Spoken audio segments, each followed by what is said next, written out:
Maliennes, Maliens, mes chers compatriotes, je suis particulièrement heureux de m'adresser à vous à la veille de la célébration de l'accession de notre pays à l'indépendance. Le 22 septembre est gravé dans notre mémoire collective comme le jour où le peuple malien a décidé de mettre fin à la domination coloniale en proclamant le nouvel État libre du Mali. En ce moment solennel, je rends un vibrant hommage aux pères de l'indépendance avec à leur tête le président Modibo Keïta. Cet hommage revêt une signification toute particulière au moment où le Mali est engagé dans la reconquête de sa véritable souveraineté. Nous devons suivre résolument la voie tracée il y a 64 ans. Je m'incline également devant la mémoire de celles et ceux qui ont consenti le sacrifice ultime pour la patrie, qui leur sera éternellement reconnaissant. Maliennes, Maliens, mes chers compatriotes, la commémoration de notre indépendance est une occasion précieuse de se rappeler les efforts constants de notre peuple en vue de l'édification d'un État fort et d'une nation prospère. Sur mes instructions, le gouvernement a, pour sa part, poursuivi les actions pour la satisfaction des besoins de nos populations dans plusieurs domaines. Maliennes, Maliens, mes chers compatriotes, la question sécuritaire demeure la préoccupation prioritaire du peuple malien. Cette année, notre fête nationale est célébrée dans un contexte marqué par la grande opération stratégique de reprise de terrain, conduite par les FAMA et visant à restaurer l'intégrité territoriale du pays et à le débarrasser définitivement de la menace terroriste. Les forces armées et de sécurité ont en effet mené des opérations de stabilisation et de reconstruction dans les régions reprises, permettant ainsi le retour progressif des services publics, des écoles et des infrastructures essentielles.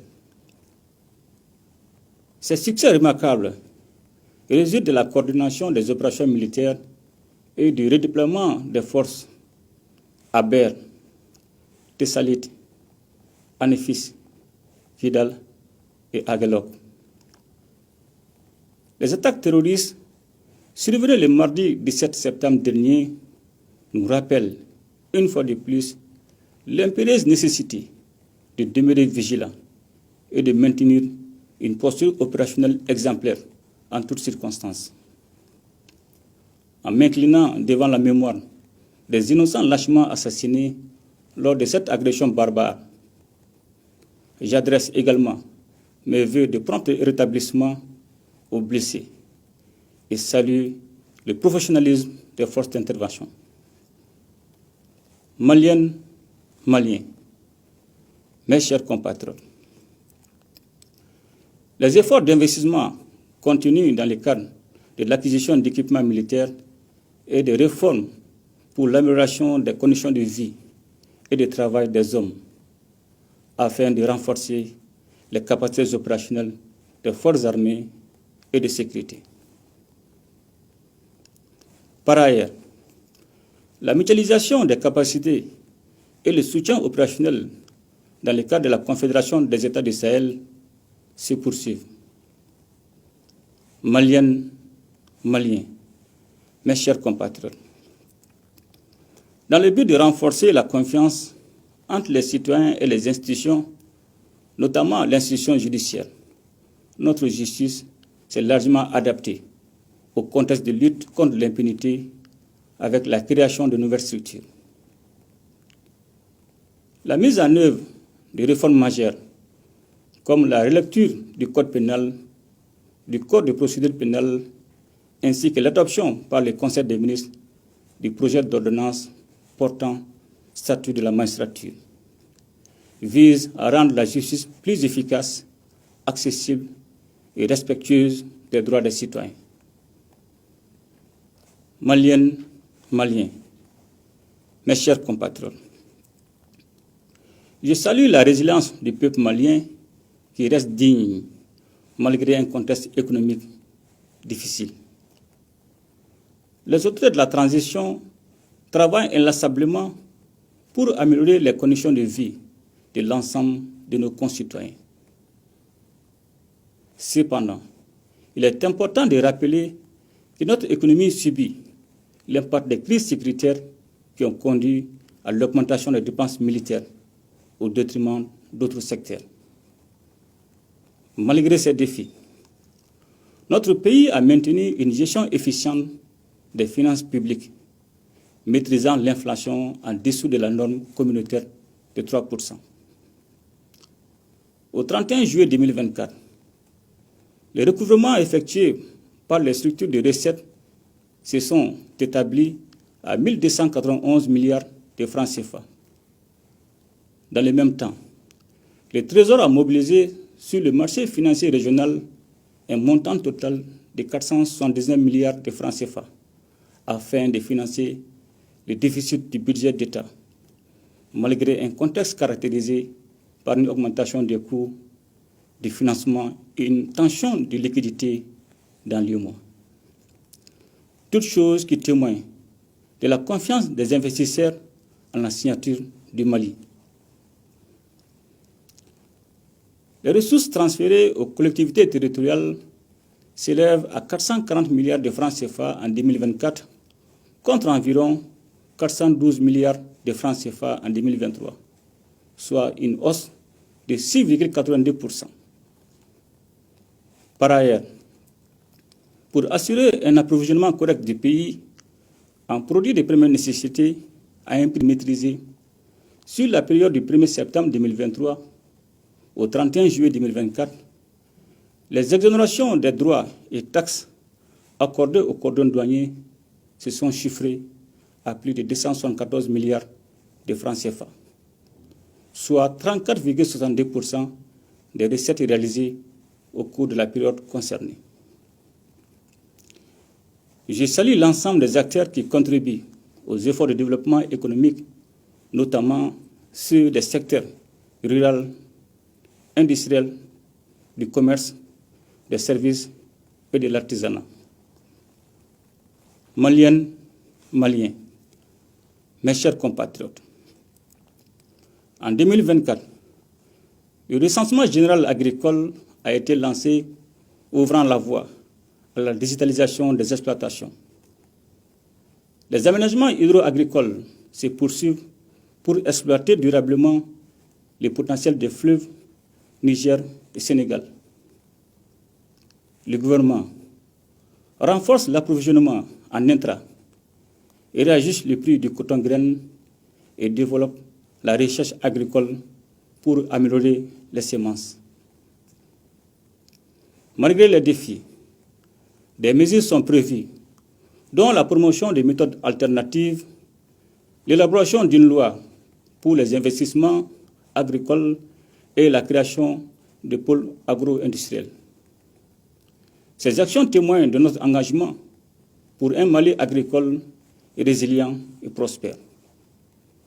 Maliennes, Maliens, mes chers compatriotes, dans le domaine de la santé et du développement social, des efforts ont été consentis pour améliorer l'accessibilité des services de santé à la population, à travers la construction ou la réhabilitation ainsi que l'équipement de plusieurs infrastructures sanitaires.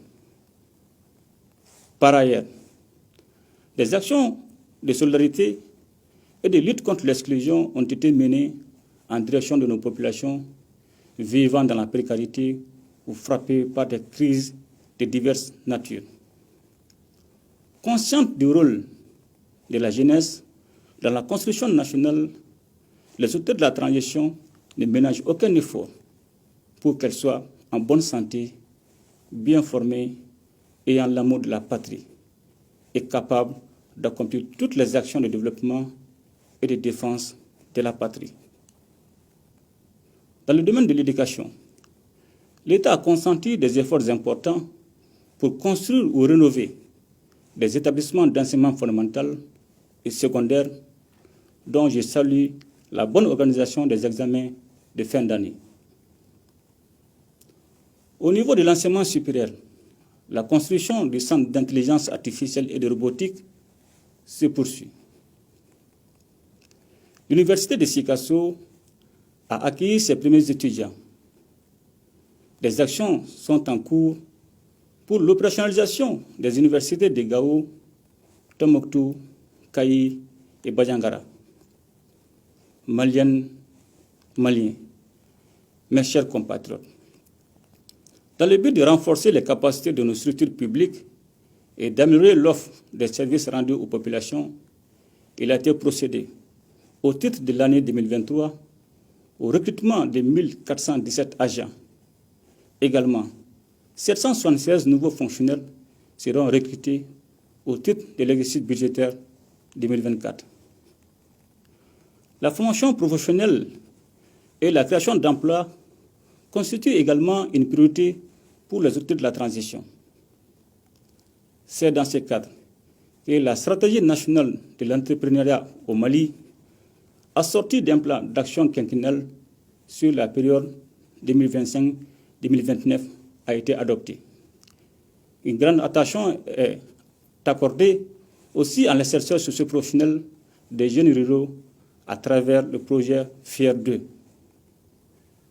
Le gouvernement travaille pour l'application d'une meilleure politique JAR afin que les femmes maliennes puissent jouer pleinement leur rôle dans le développement socio-économique du pays. Maliennes, Maliens, mes chers compatriotes, la diplomatie malienne est restée active pour défendre les intérêts de notre pays. Le renforcement de nos relations avec des partenaires stratégiques respectueux de nos choix a ouvert de nouvelles opportunités et favorisé notre présence sur la scène internationale. Aujourd'hui, le Burkina Faso, le Mali et le Niger incarnent la renaissance d'une Afrique qui se libère et invente son unité et son développement sur de nouvelles bases. La Confédération des États du Sahel, créée le 6 juillet 2024, a été sans conteste un élément clé de la reconfiguration géopolitique de la région, voire au-delà. Comme vous le savez, j'ai été honoré par leurs excellences, les présidents Ibrahim Traoré de Burkina Faso et Abdourahmane Tchani du Niger, pour assurer la présidence inaugurale de la Confédération. Cette marque d'estime et de confiance nous engage à renforcer nos efforts en vue de l'atteinte de nos nobles idéaux panafricains de la Confédération. Maliennes, Maliens, mes chers compatriotes, les populations maliennes ont fait face ces dernières semaines à des inondations qui ont touché plusieurs localités du pays, causant des pertes en vies humaines et des dégâts matériels importants. Face aux inondations, les autorités de la transition ont décrété l'état de catastrophe nationale et mis en action le centre de coordination et de gestion des crises et catastrophes. Des mesures sont prises pour une meilleure gestion des conséquences de ces sinistres afin de soulager les populations éprouvées. Je salue à cet égard la solidarité nationale qui a été exprimée à leur endroit. Et notre souci majeur de nos populations demeure la question énergétique. Pour y faire face, plusieurs projets de construction de centrales solaires ont été lancés dans le cadre du mix énergétique en vue d'améliorer la fourniture de l'électricité. Maliennes, Maliens, mes chers compatriotes, pour les autorités de la transition, la question de la souveraineté est indissociable de celle de l'unité nationale.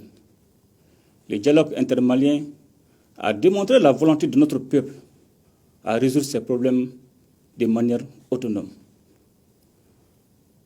La Charte nationale pour la paix et la réconciliation consolidera assurément les fondements de notre vivre ensemble. Aussi, la biennale artistique et culturelle qui a été institutionnalisée et constitue un véritable facteur de brassage des jeunes et de consolidation de l'unité nationale. Au-delà, elle est également conçue comme un véritable projet de développement régional. Maliennes, Maliens, mes chers compatriotes, c'est dans l'union sacrée des Maliennes et des Maliens que nous atteindrons nos objectifs de développement. Ensemble, nous devons œuvrer pour que les prochaines élections soient une véritable réussite afin de permettre à notre pays de continuer sereinement et souverainement sur la voie du renouveau. Pour terminer, je souhaite un joyeux 64e anniversaire à toutes les Maliennes et à tous les Maliens dans la paix et dans la concorde. Qu'Allah bénisse le Mali et protège les Maliens. Je vous remercie. Amen.